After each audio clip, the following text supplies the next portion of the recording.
Fala, galera que nos acompanha no Brasil e Malta que nos acompanha aí em Portugal. Sejam bem-vindos a mais uma edição do nosso Ginga Canarinha, o webcast que faz parte aí do Fair Play, do nosso site fairplay.pt.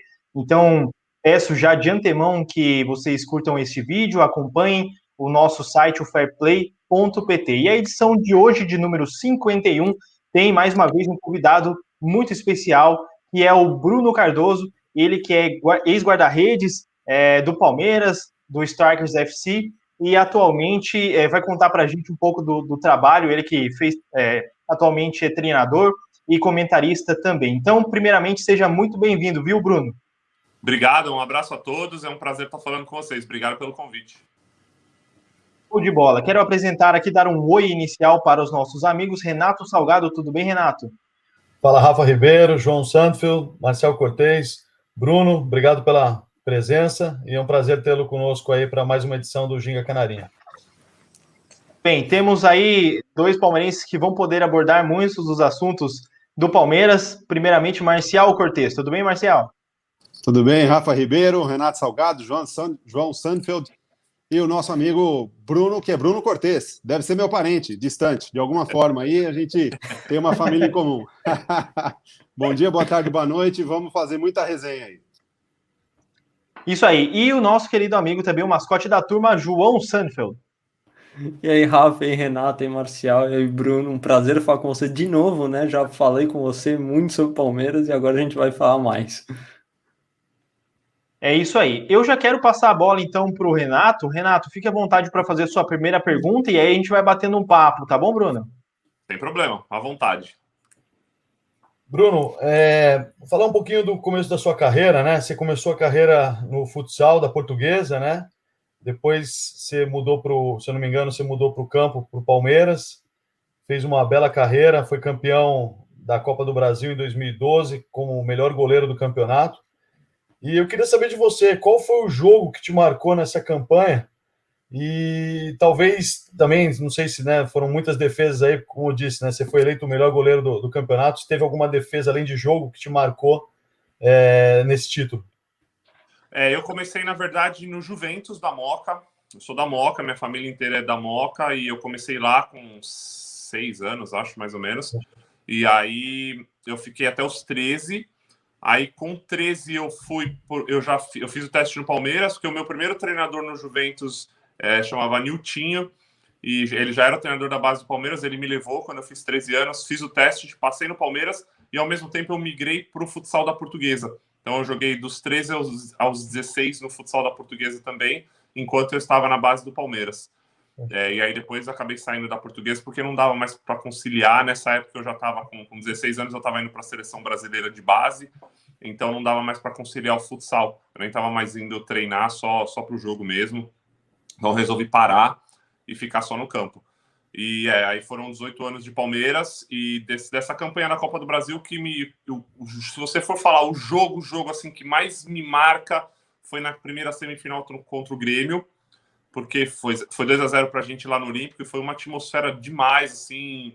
Dos 4 finalistas a gente era considerado o pior, né? Ninguém apostava no Palmeiras e o Grêmio era o favorito do Vanderlei, estava super bem no momento, vários jogadores consagrados, e a gente acabou conseguindo calar o Olímpico, né? E aquela atmosfera do Olímpico é uma lembrança que eu tenho muito viva na minha memória.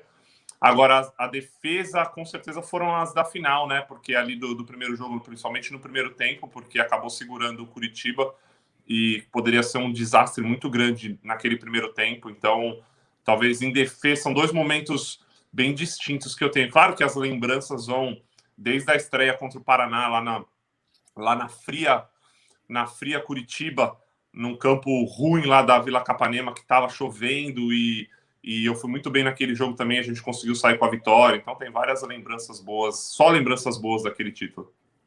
Bacana. Boa, Marcial, manda sua pergunta aí também pra gente. Legal. Então, já que a gente está em 2012, vamos continuar em 2012.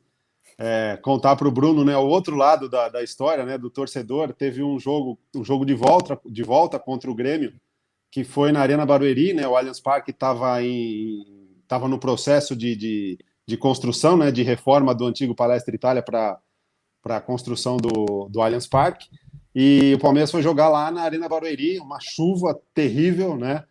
E foi o jogo que o Valdívia acabou resolvendo tudo para o Palmeiras. Então, eu queria, dentro desse espírito, não só nesse jogo, mas durante o tempo todo que ele conviveu com aquela equipe de 2012, conta um pouco para a gente como é que era o clima do vestiário, né? Porque você tinha o Filipão, tinha o Valdívia, que era uma figura carismática da torcida, e era um time que estava desacreditado, mas como você mesmo falou, né? Chegou, e entre os 4 chegou, todo mundo apostava no Grêmio, e tinha conseguido a vitória uma semana antes, e aí aquele jogo de volta, o clima todo, como que era o clima do vestiário, Filipão, Valdívia, aquela equipe como um todo? Primeiro, era muito bom, né? A gente começou o ano se reforçando bastante, a gente tinha jogadores de peso, aí naquele ano, no começo de 2012, a gente tinha uma espinha mais ou menos montada, né? Com o Henrique, o Thiago Heleno, o Maurício Ramos, depois chegou o Daniel Carvalho no começo do ano, que ajudou bastante, principalmente no primeiro semestre. Chegou o Barcos, tinha o Luan, tinha o Michael Leite, chegou o Mazinho depois do Campeonato Paulista, que foram peças fundamentais, o Cicinho já estava lá, chegou o Arthur. Então o Palmeiras foi se complementando ali, principalmente para o primeiro semestre, onde culminou com o título, mas a gente tinha um grupo muito bom, era muito legal trabalhar, e o Felipão comandava tudo aquilo muito bem. A gente começou bem até no Paulista, acabou sendo ele.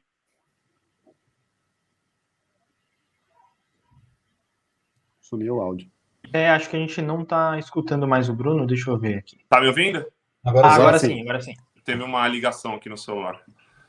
E aí a gente acabou sendo eliminado no Paulista para o Guarani, né, precocemente nas quartas de final, e isso deu uma conturbada no ambiente. Foi justamente o momento que eu acabei entrando no time, e a gente tinha esse primeiro jogo contra o Paraná lá, logo na sequência, e depois a gente ficaria 15 dias sem jogar até o jogo da volta, por conta da eliminação do Paulista. Então, aquele momento foi muito importante, principalmente para a arrancada para o título. Depois do título, a gente acabou sofrendo com lesões, quando a gente acordou para o Brasileiro já era tarde, e aí depois não tem como falar que o clima era bom, porque a gente estava numa fase muito ruim, claro, mas aí depois ficou tudo muito escuro, assim, entre aspas, no sentido de que, putz, nada dava certo e todo mundo frustrado nesse sentido, né? Mas de ego, dessas coisas, eu nunca tive nenhum problema, eu nunca presenciei nenhum problema. Legal. Sensacional. João, passo a bola para ti. Bruno, agora sobre 2013, né? Você teve momentos muito bons do Palmeiras, inclusive essa Copa do Brasil, você foi o melhor goleiro, pegou muito na final, teve uma trajetória muito interessante e viveu outros momentos bons no time. Mas você ficou muito marcado por aquela falha contra o Tijuana na Libertadores. Você acha que é um pouco injusto a torcida te marcar tanto por aquilo, sendo que você ganhou um título nacional e foi importantíssimo nesse título? Eu não falo injustiça, porque no futebol a gente sabe como que é, né? Então, muitas vezes um erro fica muito mais marcado porque chama mais atenção, vende mais, né? É o que todo mundo consome muito. E ali a gente tinha vindo de um rebaixamento no qual eu joguei 34 jogos e praticamente eu não lembro agora na época sindical, mas poucos erros individuais. Teve uma época do Campeonato Brasileiro lá de 2012 que eu era o segundo goleiro que mais fazia defesas no campeonato, só perdia para o Diego Cavalieri, que fez uma campanha fantástica com o Fluminense, né, que acabou sendo campeão naquele ano. E aí vinha do rebaixamento, teve aquele começo de 2013 conturbado. Para quem não se lembra, a gente mal tinha jogador para fazer coletivo, teve que chamar os meninos da imprensa, o Paulo Nobre assumindo com dívidas e tudo aquilo que todo mundo sabe, e o Gilson, né, tentando dar uma sequência no trabalho dele, mudando todo mundo, e aí a gente consegue uma classificação na Libertadores, que ninguém acreditava, em primeiro no grupo, com uma rodada de antecedência, e aí do jeito que foi, talvez mais por causa disso, né? Se tivesse sido um erro, como é que eu falo, assim, meio... Foi um pouco bizarro, porque foi uma bola... Não tem nem como explicar, é aquele lance assim, eu vinha de 2 jogos, talvez 2 dos meus melhores jogos da carreira, super confiante, e aquela bola que o goleiro... Por isso que a gente fala, o goleiro sempre tem que prestar atenção em todas as bolas, desde a mais fácil até a mais difícil. E às vezes, quando você está super confiante, é quando os erros acontecem. Então foi justamente isso. você vai para a bola já pensando na segunda, já pensando no contra-ataque. Então, você menospreza aquela bola. E aí, do jeito que aconteceu, talvez por isso que acabou ficando marcado. Mas, e depois foi uma eliminação, né? O jogo das oitavas de final. Não que a gente chegaria ao título, porque o nosso próximo adversário seria o Atlético Mineiro. E o Atlético acabou sendo campeão e tinha um time fantástico. E o nosso time era limitado, como todo mundo sabe. Mas do jeito que aconteceu, eu acho que foi mais por causa disso, sim. Mas não acho injustiça, não. Hoje, muita gente, claro que lembra desse título, mas agora, depois que você para de jogar, você melhora um pouco, né? Você não é tão ruim que nem antigamente. E aproveitando até, falando, né, desse jogo, desse episódio, né, eu vi no começo do ano, acho que passado, se eu não me engano, é uma matéria do UOL contigo, também justamente recordando esse jogo, e eu acho que o mais difícil até que a falha, pelo que eu entendi da matéria, foi o que sua família passou no estádio, né? Você deu uma declaração falando que realmente é muito difícil, né? Você vê, até porque você não quer errar, né? Você está ali, você é um profissional, a última coisa que você quer é óbvio, né? Cometer um erro que prejudique seu time. Então, eu queria que você falasse um pouquinho para a gente também dessa sensação, né? É uma coisa meio desagradável, mas o outro lado da moeda, né? Eu te perguntei do momento legal, então um momento meio desagradável, eu queria que você falasse um pouquinho disso para a gente. E na verdade, assim, o que pouca gente sabe é que, assim, o jogador de futebol, quando acontece um erro ou faz alguma besteira, quem sofre mais é a família. O jogador é condicionado desde sempre a esquecer, porque eu como goleiro aprendi de uma maneira e eu aprendi com os melhores na minha carreira. Ou você esquece e continua, ou aquele erro pode se tornar pior, porque pode acontecer um segundo erro, e depois um terceiro, e depois um quarto erro. Então, não tem tempo, você tem que continuar. E depois daquele jogo do Tijuana, a gente tinha a estreia na Série B, acho que 4, 5, 6 dias depois, alguma coisa assim, onde a gente teria que jogar lá em Itu, né, tudo desacreditado, e eu que ia jogar, eu sabia que eu ia jogar, porque o Prato estava machucado na época, e eu acabei fazendo um grande jogo. A gente ganhou de 1-0 com um gol no finalzinho, e eu salvei uma bola cara a cara no final do jogo, quando estava 0-0 ainda, e então poderia ter sido pior. Mas, na verdade, o jogador de futebol é condicionado a é claro que é difícil, você vai ficar remoendo isso por muito tempo, mas a esquecer rapidamente, porque na quarta você erra, no domingo você pode ser o herói. Mas quem sofre mesmo é a família, não tem como, porque a família que, por mais que o jogador fala, mas tem uma época da sua carreira que você não vê mais jornal, você não liga mais para nada, você sabe o que você fez, você tem o feedback dos seus treinadores e pronto. Então você não vê notícias, mas a sua família vê, a sua família ouve as coisas. Então eles são os que sofrem mais. O seu filho na escola no dia seguinte, a sua família no estádio, que vai ouvir besteira de todo mundo depois do jogo. Deve ser muito difícil, então são os que sofrem mais. Isso que muita gente não entende, né? E essa separação do jogador com a vida pessoal é que ainda é muito difícil para o torcedor. E eu não falo só o brasileiro, no mundo inteiro, claro. Mas essa talvez seja o principal ponto. Você separar o jogador da pessoa física e principalmente da família. A família não tem culpa, ele está lá para torcer como todo mundo, né? Se eu puder só emendar, uma pergunta já que você falou da família, a gente viu em 2019, né, o caso com o Bruno Henrique, de cobranças que fizeram com a família dele, que a família dele sofreu muito, que ele viveu uma fase ruim no Palmeiras, a torcida caía em cima da família. Você chegou a ter alguma experiência desagradável assim com a torcida do Palmeiras?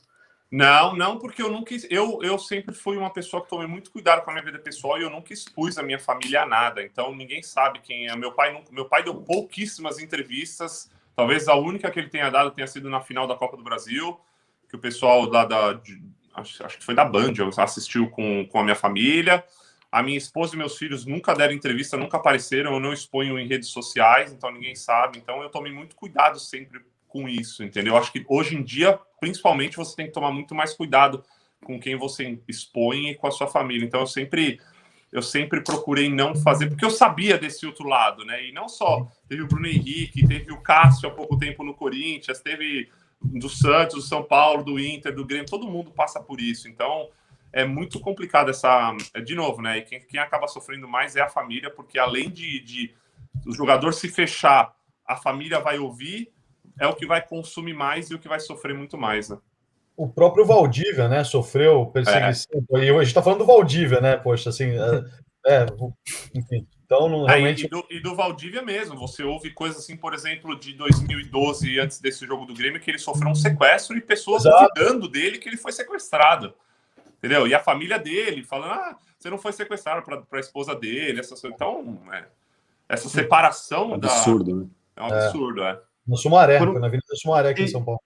Sim, se por um lado é bom, né, que você consegue blindar um pouco mais a família, ao mesmo tempo é ruim porque você perde um pouco da sua liberdade, né, de você poder realmente mostrar, sair, aparecer com a sua família, porque querendo ou não, é uma parte legal também de você, né, conseguir mostrar quem são as suas pessoas, quem são as pessoas, a sua base, né, durante toda a sua carreira, não é isso? Sim, sim. E é legal, de novo, né, e tem momentos e momentos, e isso eu acho que falta um pouquinho... talvez pessoas para gerirem a imagem dos jogadores um pouco melhor, no sentido do quê? No sentido de saber a hora de fazer uma postagem, orientar, principalmente com as redes sociais, porque hoje está muito exposto, todo mundo é muito exposto. Então você posta uma coisa.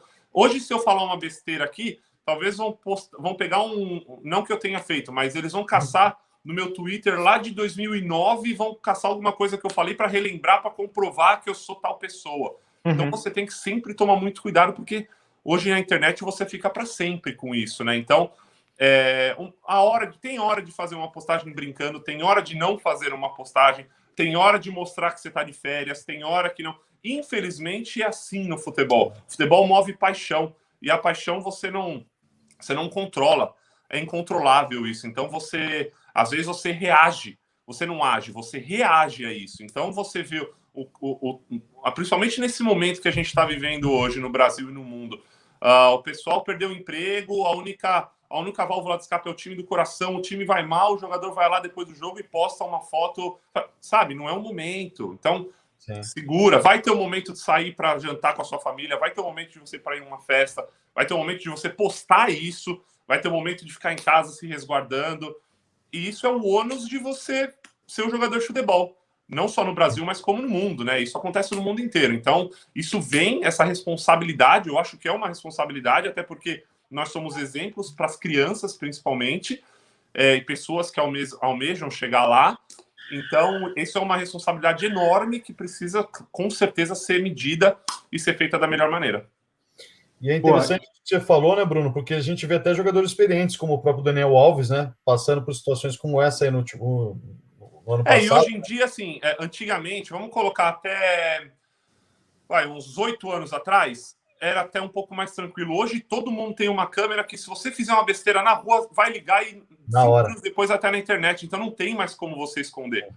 Até antigamente não era todo mundo que tinha um iPhone, um celular com câmera que postava logo na internet. Então era muito difícil. Hoje não.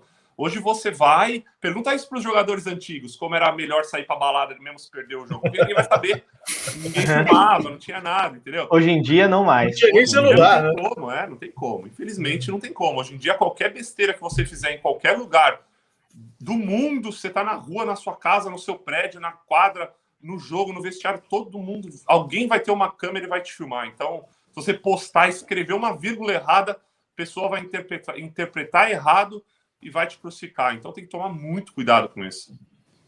E seguindo a ordem cronológica aí, né, a ordem de tempo, eu queria, Bruno, que você comentasse um pouco como foi após, né, o Palmeiras, um tempo lá no Santa, e aí depois a sua ida para os Estados Unidos. Então, como é que foi essa transição para você? O que foi bom, o que foi ruim dessa transição pós-Palmeiras? Eu tinha contrato no fim de 2014, eu ainda tinha mais um ano de contrato com o Palmeiras, né, 2015, mas chegando no fim do ano eu já sabia que não iria continuar, né, mesmo por tudo que o Palmeiras estava passando no momento, e foi justamente aquela virada de ano que mudou o Palmeiras, né, que levou para um outro patamar, que teve as contratações, a chegada do Matos e tudo mais. Então eu já sabia que não continuaria, que seria um processo de remontagem do Palmeiras, e eu comecei a correr atrás para ter uma oportunidade em outro lugar. Acabou aparecendo no Santa Cruz, fui lá, trabalhei com o Ricardinho lá no Santa Cruz e com o Martelotti. Foi uma experiência super fantástica para mim, assim, porque foi a primeira vez que eu saí de São Paulo, né, da minha casa, até porque eu joguei 18 anos no Palmeiras e eu tive 5 meses de empréstimo para a Portuguesa, que é 10 minutos ali do Palmeiras. Então, foi a primeira vez essa experiência de ter saído de casa, de ter levado a família, tudo. de ter passado um tempo até sozinho também, porque a minha esposa estava grávida na época e ela acabou voltando para ter o neném e ficou em São Paulo, então eu acabei ficando a segunda metade de 2015 sozinho lá em Recife também. Então, e a gente acabou tendo uma campanha muito boa, foi campeão estadual, vice-campeão brasileiro, subiu o Santa Cruz depois de 10 anos, né, longe da Série A, e foi muito boa, mas na metade daquele ano eu tive o contato com um ex-treinador meu, que era da base do Palmeiras, o Caio Zanardi, que foi treinador da Seleção Brasileira Sub-17, e hoje está no Emirados, e aí ele me convidou para vir, ele era o General Manager aqui, né, do Fort Lauderdale Strikers, e ele falou para mim que iria assumir como treinador em 2016 e me convidou para vir para cá. E como eu sempre falei a minha vida inteira, todo mundo que me conhece sabe que eu tinha muito essa vontade de vir para cá, de morar, trazer minha família, tudo, acabei aceitando prontamente. A minha família também veio junto sem pensar. Mudamos, jogamos 2016, eu tinha mais um ano de contrato, e aí o clube faliu, né? Infelizmente, os donos brasileiros acabaram fazendo muita besteira aqui e acabaram falindo o clube, mas aí eu resolvi ficar, porque a minha família já tinha se acostumado, era uma vontade que eu tinha, então sacrifiquei esse lado um pouquinho para tentar continuar por aqui. Tive propostas para voltar para o Brasil, tudo, mas já não queria mais, e aí acabei tentando ficar aqui, mas quando eu apliquei para o Green Card, no fim de 2016, foi na época que o Trump assumiu. E aí ele deu uma apertada no cerco, né, na imigração. Então acabou demorando 2 anos para eu conseguir. E aí 2 anos sem fazer nada, sem treinar, sem nada, é muito difícil você arrumar outro clube para jogar. Então aí foi meio que, naturalmente, foi se encerrando esse ciclo. O Renato tem uma pergunta aí que vai um pouco nessa linha, né, Renato? Falando dessa ida, né, sua para o Fort Lauderdale Strikers, eu vi também, né, justamente nessa entrevista sua do UOL, que ficaram, né, várias pendências aí, o pessoal deixou de pagar salários, enfim, várias outras coisas.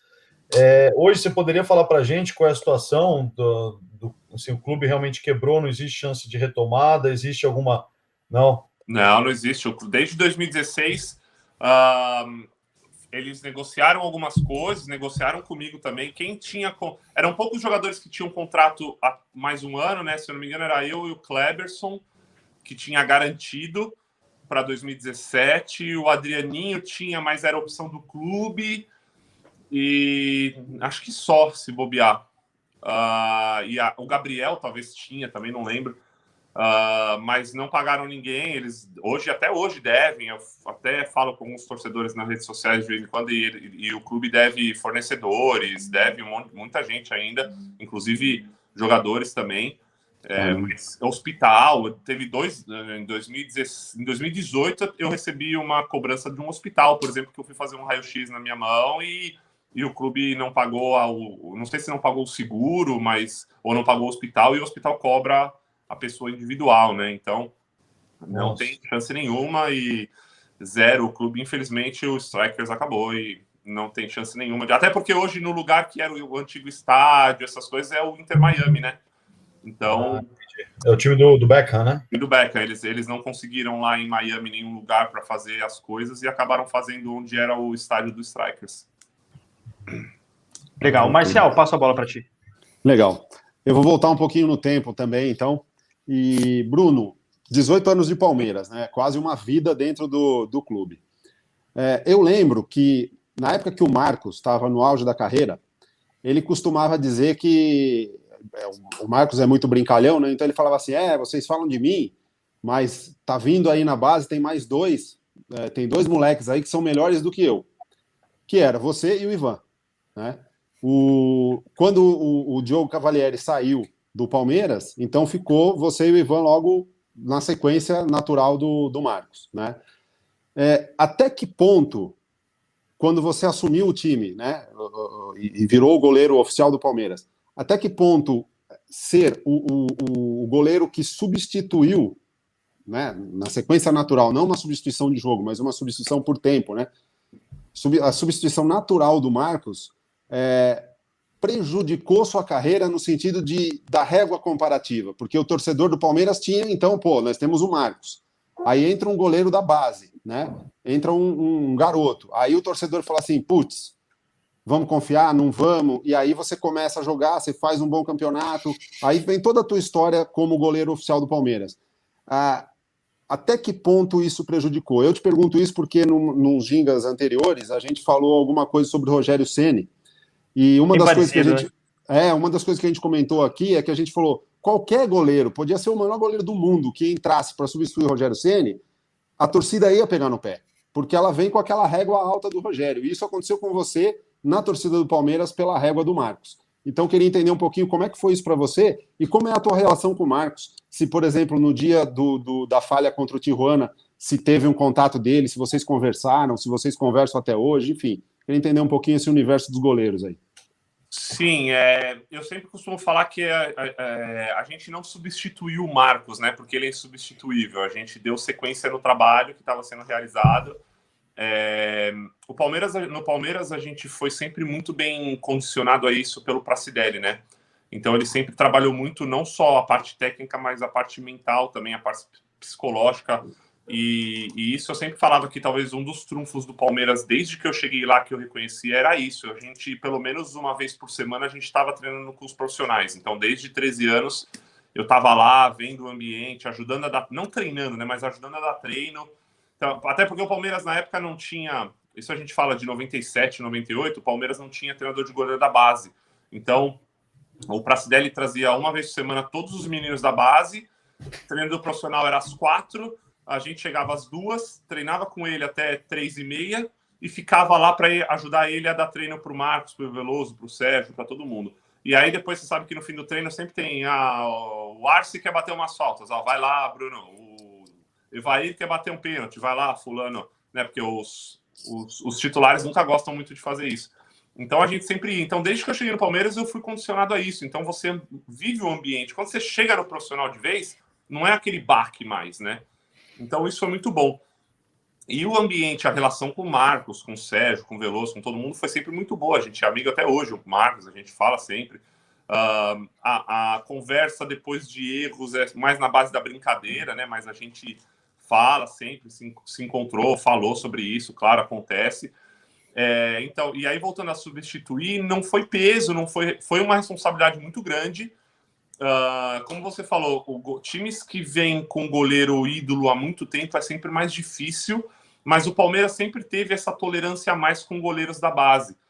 E talvez o que eu costumo falar é que o mais difícil aconteceu, que foi a gente conseguir ser campeão logo após a aposentadoria dele. 5 meses depois a gente estava sendo campeão.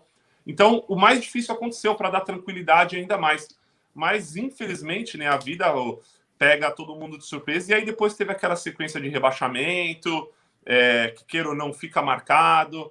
Tem o jogo depois, no ano seguinte, tem a fase ruim do Palmeiras naquele começo de ano, o jogo do Tijuana, todo mundo, então acaba ficando marcado. Mas o mais difícil aconteceu. E tanto é que, se você pegar 2012 com o Praz chegando, o Praz se firma mesmo em 2014, 2015. Até em 2014 ele acaba machucando de novo, né? Então, 2015 mesmo. E o São Paulo acabou passando pela mesma coisa, com o Denis, com todo mundo. É normal. Mas a responsabilidade existe, não é pressão, porque a pressão existe de você jogar num time grande como o Palmeiras, de você representar tantos torcedores, né? Mas não é nada a mais do que essa responsabilidade de você jogar em time grande. Existe sim. A comparação sempre vai existir, não tem jeito. Coitado do próximo que jogar depois do Everton também, porque vai sofrer a mesma coisa. Não tem jeito. Não vai ter como. Já falam, se o Jailson e o Vinícius foi chutar uma bola no ângulo e ele não conseguir chegar, se fosse o Everton, chegava. Então isso é normal. Isso do futebol sempre vai existir a comparação. Legal. João, passo para ti. Cara, você acabou de comentar aí dessa situação de quando você era menino, né, treinando, já chegando nos profissionais, ajudando a dar treino, Marcos, Veloso, Sérgio defendendo o pênalti, Devair, quando o Arce ia bater falta. Como era a sensação de você, moleque, 14 anos, chegar e ver esses caras, assim, gigantes na história do Palmeiras, né, pessoas que são, assim, fenomenais na história do clube, ídolos da torcida e jogadores também espetaculares. E ídolos né, também. Então, até por isso é muito mais especial. Se você for pegar aqui, com 13 anos eu cheguei e estava vivendo tudo isso. Com 3 anos atrás eu estava comemorando do Palmeiras ser campeão brasileiro e com camisa. Jogando. Eu sempre falei isso nas entrevistas. Um dos meus maiores ídolos sempre foi o Evair. As minhas camisas eram todas número 9 do Palmeiras, não era de goleiro. Então eu sempre gostei muito dele. Claro que o Veloso, o Sérgio... Também sempre gostava muito de ver, mas o Evair era o meu grande ídolo. Eu brincava na rua de futebol falando o nome do Evair. E chegar lá e treinar pênalti com o Evair foi uma... Nossa. Eu até brinco que eu falo, nos primeiros pênaltis eu só ficava olhando, eu nem pulava. Não é porque ele batia bem, é porque eu só ficava admirando ele. É o Evair. Ele dava um saltinho antes de bater, e aí só chapava. E eu ficava, cara, não acredito, olha isso, cara. Ele tá batendo um pênalti. A mesma coisa, por exemplo... com o Arce, e aí até depois mais acostumado, então a gente vai para um momento que eu sempre me lembro, a gente vai, acho que foi para Lindóia, alguma coisa assim, e eu tava com os profissionais, e aí acaba o treino, o Arce chama, Bruno, vamos lá bater umas faltas, ele coloca a bola ali no cantinho, do lado, olhando do goleiro, do lado direito, né, do goleiro, do lado esquerdo dele, coloca ali, coloca a barreira, vou bater 10, tá? A primeira é só para aquecer. Aí ele bate a primeira no travessão e as outras 9 ele guarda tudo na gaveta e ele tem que mexer. Entendeu? Então, isso daí é uma coisa... Né? Isso é uma coisa muito legal do futebol que eu falo assim, é claro que é impossível, mas todo torcedor de futebol deveria viver esse momento de ou treinar com o seu ídolo ou fazer um jogo vestindo a camisa do seu time. É um sentimento que não dá para explicar e que é muito legal. E para você entender mesmo o futebol, talvez os torcedores da arquibancada, da TV, vivendo esse momento lá dentro. Isso seria uma coisa fantástica para todo mundo. Cara, muito se eu puder só comentar aqui, que você falou todo, né, de conviver com seu ídolo e tal. Cara, eu consigo só imaginar como é a sensação disso. Eu já fiz algumas entrevistas, poucas, nessa minha breve carreira até aqui, e uma foi com o Clebão. Eu falei uma vez com o Clebão em live, cara, eu tava na frente do meu computador, o Clebão na tela do meu computador, eu tava tremendo. Então, imagina você jogar uma pelada de fim de ano de parceiro de zaga dele. Exatamente, eu imagino como é chegar e você com o goleiro e pegar um pênalti do Evair. Não, pegar não. Você acha que eu ia cometer a heresia de pegar um pênalti do Evair? Nunca. Imagina. Meio que conseguisse, né? Ele é um dos melhores batedores de pênalti do mundo e nunca ia conseguir pegar, né? Mas, por exemplo, no começo de 2020, agora a gente foi jogar na Florida Cup, aquele torneio dos Masters, né? De ex-jogadores. Cara, no meu time tinha Clebão, Amaral, Rivaldo, Zinho, do Dracena, né? Que até pouco tempo também tinha acabado de parar. Eu fui campeão com esses caras. Dane-se que é torneio de amistoso. Eu levantei um troféu desses caras. Você tá louco, cara. Só faltou ligar pro Gagliotti e falar, vamos assinar um contrato aí, tá tudo certo. Pô, ia ser um bom time pra jogar o Paulista. Esse Paulista não vale nada, dá férias pra galera e bota essa galera pra jogar. Clebão, Bruno. Estão em forma que dava pra jogar tranquilo. Viu, Bruno? Eu tive uma experiência, Bruno, parecia assim, não joguei com jogadores, mas eu tive uma experiência de jogar no Palestra Itália, que foi um dia antes de começar a demolição, né, para a construção do Allianz. Eles abriram para torcedores para jogar, então foi uma pelada, foram torcedores, mas eu jogo no gol também, e, inclusive a foto que eu tenho no meu Twitter. Mas assim, só o fato de entrar no vestiário, sabe, subir aquela escadinha, ver o gramado, ver a arquibancada, é outra coisa, é outra realidade, é outro tudo, né? Então é uma experiência muito bacana. Palestra Itália já arrepia, assim, de saudade de escadinha lá. E deve ter sido, assim, 1/10 da sensação de um jogador profissional, né? E já é absurdo. Você imagina, já é absurdo, exatamente. Você imagina profissionalmente. Eu não cheguei a jogar pelada, mas eu cheguei a cobrar uns pênaltis e dar uns chutes com um amigo meu no Canindé. Né, eu tô aqui com a camisa portuguesa, eu fui com meu avô, um amigo, a gente bateu uma bolinha ali no Canindé, eu e esse amigo goleiro também, e cara, só de estar ali, a bola na marca do Canindé, eu pisando naquele gramado, o primeiro jogo que eu vi na minha vida foi no Canindé. O Canindé pra mim é um estádio maravilhoso, eu amo de paixão, eu imagino como é jogar com essa galera, né. Bruno, deixa eu só diga. Só para a gente mudar o tópico aí para fechar. Você mencionou aí do Pracidelli, né, que tem aí uma vasta carreira aí na parte de treinamentos de goleiros, mas eu queria saber do seu contato com o professor também Valdir Joaquim de Moraes, né, que também é outra pessoa que dispensa apresentações. E eu queria saber se você chegou também a realizar, ele chegou a ser seu treinador de goleiros, ou se ele já estava já na parte administrativa, se caso positivo, como que foi essa interação com ele, porque a gente sabe todo o histórico aí dele com diversos goleiros, inclusive com o próprio Marcos, né? O seu Valdir, que infelizmente nos deixou, né, o ano passado, é uma pessoa que eu tenho um carinho muito grande. Não foi meu treinador de goleiro. Eu posso dizer que foi por tabela, né? Porque ele era o mestre do Pracidelli, foi quem ensinou tudo. Então, e o Pracidelli sendo o meu treinador, então por tabela foi. Mas quando ele veio para o Palmeiras depois em 2009 com o Muricy, ele veio em 2008 com o Vanderlei e acabou ficando em 2009. Não, eu não lembro que ano que ele veio, mas acho que 2010 e 2011 ele estava lá ainda. Aí quando o Felipão chegou, aí ele acabou saindo, mas ele foi de uma importância assim, muito grande na minha vida, talvez não no campo, mas fora do campo. Num momento, talvez num dos momentos mais complicados ali no Palmeiras para mim, difícil assim, de que quando você vai para o jogo, quando você é quarto goleiro, é tudo novidade. Você passa para terceiro goleiro, é novidade. Você vai para reserva, é novidade. Agora, quando você vai para reserva e depois não vai para o jogo, já fica ruim. Quando você joga e já não vai para o jogo, fica muito mal, né? Porque você já se acostumou com aquilo. E o seu Valdir, nesse sentido, eu estava naquela fase do Marcos tinha voltado de lesão, eu estava de terceiro goleiro, e o seu Valdir me ajudou muito. Ele me via triste num canto ali, conversava comigo, a gente conversou demais, ele me ensinou muitos ensinamentos. Então, foi uma pessoa muito importante que eu guardo um carinho muito grande por ele.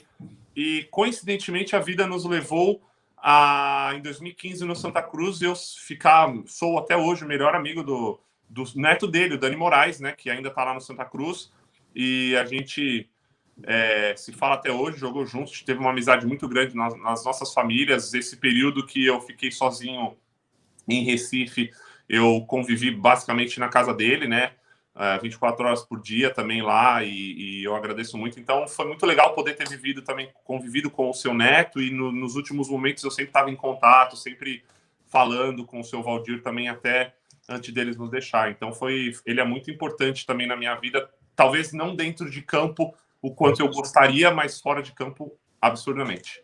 Legal.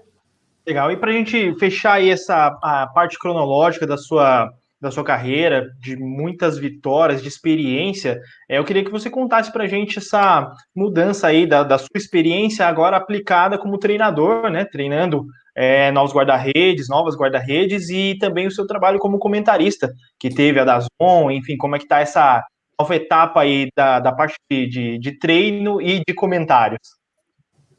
Uma coisa que eu não me imaginava, não sei se eu me imaginava sendo treinador de goleiro, mas foi o que o caminho foi me levando aqui, né? Então, quando eu fiquei nesse período de 2 anos decidindo a minha vida o que iria acontecer, eu fui me preparando para tudo. Então, eu tirei a licença de treinador de goleiro, tirei a licença de treinador aqui dos Estados Unidos também, agora eu estou terminando uma segunda licença de treinador de goleiro da UEFA também. Porque é o que está acontecendo hoje na minha vida, né? Mas não significa que é o que eu quero, talvez, não sei. Vamos ver o que vai acontecer, mas pretendo também seguir talvez tentar como treinador. Mas hoje é diferente. Eu, às vezes, eu estava brincando com a minha esposa esses dias. Se eu tivesse o meu conhecimento hoje, na época que eu jogava, seria muita coisa diferente, né? Hoje a gente vê do lado de fora coisas que na época jogando a gente não conseguia perceber. Então, ou até ver, não só no profissionalmente, mas amadorismo mesmo, como as meninas aqui que eu dou treino. Então você vê, putz, eu fazia isso, mas olha só, vou ensinar para ela desse outro jeito e talvez vai ser melhor, sabe? E aí acaba dando certo. Então esses testes que a gente consegue fazer usando as meninas, né, as goleiras de cobaia, é muito legal. O sentimento de poder sofrer junto no jogo de novo, porque de fora você não pode fazer muita coisa, mas aquele sentimento de putz, a bola tá chegando no gol, sai, pelo amor de Deus, não é nem de não tomar gol, mas de o goleiro não cometer nenhum erro. Sim. Isso é a pior coisa pro treinador de goleiro. Isso é muito legal também, poder estar sentindo esse frio na barriga de novo. E é uma coisa que eu tô gostando bastante, e o pessoal me respeita muito aqui pela minha história, né, pelo meu conhecimento, muito legal. E de comentarista, foi uma coisa que aconteceu assim, do nada, eu não imaginava mesmo. Eu sempre tive amigos na imprensa que me falavam, você fala bem, você se expressa bem, você pode ter um futuro nisso, mas eu nunca imaginava mesmo. E no fim de 2018 acabou acontecendo o convite do DAZN, e aí eu fiz o primeiro jogo, fui fazendo meio travado, o pessoal falou, não, se solta, vai do jeito que você é, e aí foi. E eu me achei, gostei demais, é uma coisa que eu conseguia aliar a minha experiência no campo com a minha experiência fora das 4 linhas de treinador, com agora de comentarista, e fazia uma leitura de jogo muito mais fácil, ajudava muito. A maioria dos jogos que eu fiz foi com o Conrado Conca, né, o Conrado Giulietti, e ele me usava bastante nesse sentido, de talvez passar uma informação de dentro de campo que ninguém sabe, o que está acontecendo, o porquê que fez isso, por que isso está acontecendo. Não só aquele tipo de comentário que você vai falar, em 1918 a formação do time era tal, esse jogo tal fez... Não, é analisar o jogo, falar sobre o que está acontecendo. A DAZN acabou, né, as operações aqui nos Estados Unidos hoje, eles só estão no Brasil, mas aí eu acabei tendo a oportunidade de fazer algumas coisas para algumas outras, para Bein Sports aqui, para até o feed da Libertadores. Eu fiz alguns jogos da Libertadores também no ano passado, então é uma coisa que, se acontecer de novo, eu pretendo dar sequência também, porque eu gostei demais, eu estava muito feliz fazendo, e era uma coisa que eu tinha me achado, assim, que do nada, sem imaginar, gostou e foi dando certo, e o feedback que eu recebi era muito bom também, então isso me ajudou bastante. Legal. E só aqui no nosso papo já dá para ter essa noção com clareza de que as explicações, assim, a forma como você fala, certamente agregam e muito numa transmissão como essa, né? Obrigado. E Bruno, baseado no que você disse agora, né, de estar se preparando, estudando aí, tanto, né, para a parte de treinador de goleiros e quem sabe aí, né, treinador de equipe mesmo de futebol, né, você pensa nesse momento que você fala, né, até de qualidade de vida, de morar nos Estados Unidos, você se vê nesse primeiro momento focando a sua carreira de repente numa MLS aí nos Estados Unidos, ou de repente numa segunda divisão ou na primeira mesmo, ou você se imagina até de repente iniciando aí, mas em algum momento o objetivo é voltar aqui, comandar o Palmeiras, enfim, eu sei que, né, é muito longe, mas você tem alguma, já assim, vislumbra alguma coisa para o futuro? Eu tenho. Hoje continuar criando o meu nome aqui, primeiro nessa região aqui, né, no sul da Flórida, aí o pessoal me conheceu um pouco mais. Agora, aqui a temporada vai de julho, agosto até maio, né? Então a gente está chegando no fim do ano da temporada aqui do futebol. De base, né, que eu falo. Sim. Então, a partir do ano que vem, eu vou pegar um outro... Não vou só cuidar das goleiras, eu vou ser treinador de um time também aqui do clube. A gente conseguiu uma liga nacional agora para jogar também, então vai ser muito mais legal. Quero continuar tendo essa experiência de ser treinador também. Dá para conciliar as duas coisas. No primeiro momento, o objetivo maior seria entrar aqui no mercado das academies da Major League. É um mercado muito restrito, difícil, mas acho que entrando a chance de crescer é muito maior, até pela experiência, pelo conhecimento, né? Mas não descarto voltar de jeito nenhum, até porque se tivesse um convite muito bom, muito legal do Palmeiras, de outro time grande, qualquer coisa, se fosse irrecusável, eu não pensaria 2 vezes, voltaria sim, tanto para campo quanto para goleiro, mas e aí com esse negócio a minha família ficaria aqui sem problema, mas eu não tenho problema nenhum de voltar assim. Se fosse uma coisa muito legal, uma oportunidade irrecusável, eu voltaria assim sem problema para trabalhar, e nem que fosse por 6 meses, 2 meses, 1 ano, para ter essa experiência de trabalhar fora de campo também no Brasil. E a vantagem também da família estar aí na Flórida é que é um voo curto, né? De 7 horas. 8 horas. Ponte aérea, rapidinho. Exatamente. Você consegue até escapar um final de semana, passar o final de semana aí e voltar também, né? Então, com certeza. Também ajuda. Muito bem, é isso, pessoal. Eu quero agradecer desde já ao Bruno, dizer que, além da nossa felicidade aqui de acompanhar, fica o convite que a gente fale novamente em breve, aqui no Ginga Canarinha, para acompanhar aí os novos passos dessa carreira, de aprofundar aí na parte de ser treinador, e a gente vai se falando, tá bom, Bruno? Eu agradeço em nome aqui do Ginga Canarinha, e certamente dos nossos amigos aqui, a sua presença. Eu que agradeço, obrigado pelo convite, foi muito legal, passou rapidinho, falar de futebol é sempre muito legal também. Muito obrigado, precisando é só chamar. Fechado. A gente fica aqui, eu peço a todos que estão acompanhando que deem a like aí, né? Curtam o nosso vídeo, compartilhem, façam seus comentários nas redes e acompanhem também os artigos dos meninos, meu e dos meninos, no fairplay.pt, o nosso website aí para assuntos diversos, vários esportes, mais especificamente para nós do futebol brasileiro, tá bom? Eu fico por aqui, obrigado a todo mundo que participou e até a próxima, hein? Um grande abraço. Valeu, obrigado, Bruno. Boa. Valeu, pessoal.